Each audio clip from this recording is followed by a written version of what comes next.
Epistemology of the Closet was published in 1990. It is an important work on queer studies.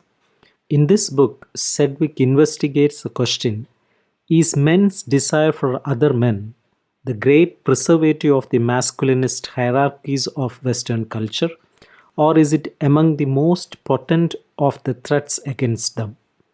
In the introduction, she discusses the idea of homosexual panic as a method to interconnect the central themes of the book. Employing deconstructive approach, Sedgwick shows how the heterosexual-homosexual binary is an asymmetrical relation where one category subjugates the other. She makes an interesting point. It is only through the creation of the category homosexual the heterosexual came into existence. The medical, legal, and psychiatric discourses have placed these categories with opposed meanings. Sedgwick attempts to expose the dependence of a privileged heterosexual position upon the presence of a subordinated homosexual. In the first chapter, she discusses the idea of closet, its relationship to sexual identity, and to the private and public life of homosexuals. Those remain in the closet are always in the danger of being found out. Those come out are exposed to oppression.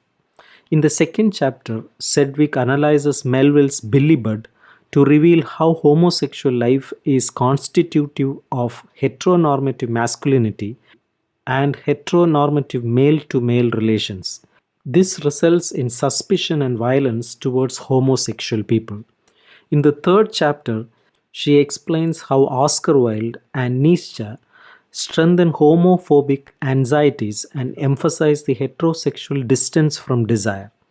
Both the authors evaluate the status of heterosexual masculinity in the light of German and English attitudes toward ancient Greek art. They re-establish the borders between heterosexual and homosexual based on heterosexual distance from desire within public and private lives. Chapter 4 discusses Victorian and Gothic literature to highlight their impact on sexual orientation.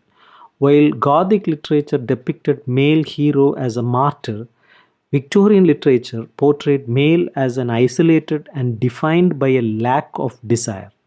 These shifts show how at different historical points in time, heterosexual masculinity is represented differently, and therefore we cannot imagine a singular heterosexual masculinity.